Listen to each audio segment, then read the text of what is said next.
Tagal tayo ng temperature sensor. Yan, dito sa L3. Yan. Kasi hindi daw gumana. Ito yung saksakan. Hindi daw siya gumagana. Ito na siya, itsura. Parang kinalawang na. L300 yung unang customer. Pangalawang customer namin yung isa. Bench testing. Walang short. Walang short.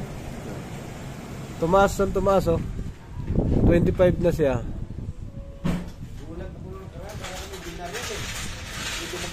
Sindihan natin. 25 pataas. Ito na siya mga sir, yan, pataas ng pataas. 50 pabuti natin. Yan, taas na niya, oh. 37.8.9. Dili ka nagmadali? Wala po sa kusa. Hatag sila kung dito. Dali lang yun. Oh, yan. Sindihan natin.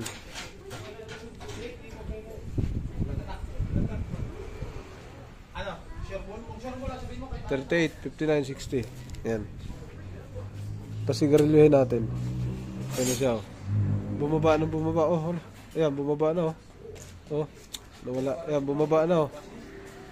Pababa na siya, oh. 36, nainitan na, oh. Pababa na, oh. Oh. Pababa na siya, 33, 32, 31. Nawala. Ayan, oh. Sigarilyo lang pala ang kailangan niya, oh. Para bumaba, oh. Nag-30 na, oh. Oh. Problema? Oh. Sindihan lang, pre. Muna. Dong, takpan mo dito, Dong. Dito. Para di mo, ano mo, yan, ganyan. Yan. Sindihan. May putik yung hangin umikot.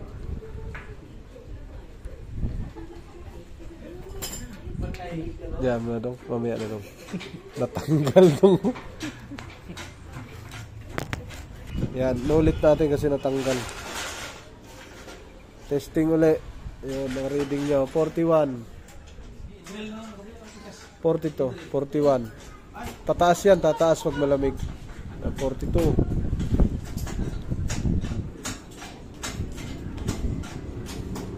Ayan, nakakabit. Ayan, walang short. 43 na, oh. Pataas, 43. Hanggang tataas yan. Sindihan natin to. Kung ilan. Pag nag-init. Ilan na? So, bumaba na, oh. Bumaba na, bumaba, oh. Bumaba na. Oh, tama. Ibig sabihin yan, gumagana yan. Ayan, oh.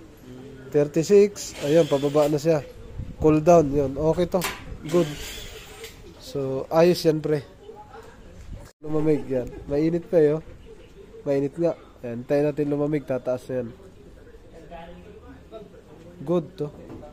Tingnan natin. Oh. Yo, ay pusang. Yan. Eto na siya, kuskusin natin ng liha. Yan. Ilabas natin yung tanso. Ayan, no. Nakuskus na natin ng liha. Palabasin natin yan sa tanso.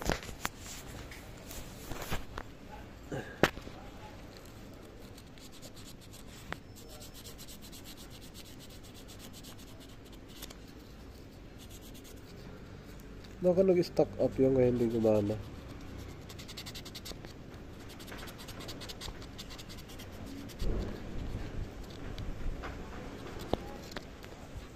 L300. Tapos isang ano Toyota Revo. Yan. Ito overheat issue. Ito naman isa under chassis lang. Ito, unahin natin to. So, nabasahan ko na rin to. Kasi pina-check din ni Pat. Hindi na to gumagana. Yan, oh. Temperature gauge.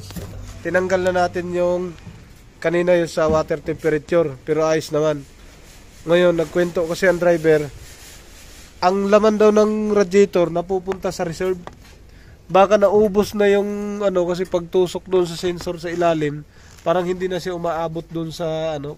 Parang kapiraso lang ang labas doon sa pinagbunutan ko dito si Babaw. Yan. Yan sa pinagbunutan natin dyan. Sinaksak ko na yan. Tapos testingin yan, pre. Ito. Yan, yung temperature yun. Parang kalahati lang yung bumaon dun sa block. Kaya siguro yung tubig napunta na doon sa kabila. Kaya hindi na gumana dito yung temperature. Malalaman natin to ngayon pag napaandar kasi butas ang radiator ni sir. L300. Butas ang radiator. Tapos napupuno tayo reserve. So monitoring pa namin kung anong nangyari. By Ariel Mechanic, yan o. Pre! Bira dyan, pre! Yan o. Ikakabit na muna yung ano. Ikabit muna yung radiator. Kasi hininang na. Tapos ito under chassis naman. Naluwagan na yan, mamaya baklas na yan lahat. Pero yung kanina, hininang natin to, tapos tinesting. Pero hindi talaga siya gumana. So binasahan ko ng multimeter, ang reading niya paiba-iba. Pag nakasalpak to, tapos nakasalpak ang wire, tapos mainit na. Pagka binasahan mo ng reading, ang nagiging reading niya, minsan positive, negative, tapos panay naglalaro yung number. Kaya ibig sabihin, may problema na siya. So nag-decide kami palitan na talaga siya. Kahit nalinis namin, na testing, bench testing, tapos yung pagsalpak, iba na talaga siya. Minsan positive, minsan negative. Yan, gumana na. L3, kanina ayaw gumana. Ngayon, gumana na siya. Malabo. Ito. Ito. Yan, gumana na yung temperature reading. Kanina ayaw talaga gumana. Dahil dito lang, sa sira na to. So, pinalitan namin. Tapos, ayun na, gumana na siya uli. So, wala siyang ang palatandaan niya, hindi na lang yung gagana bigla. Pero check dapat, kasi chinik ko rin to binaklas ko. Tiningnan ko muna, baka nag-stack up dyan yung finger nito, yung pinaka-pointer, baka nag-stack up. Okay naman, hindi nag-stack up.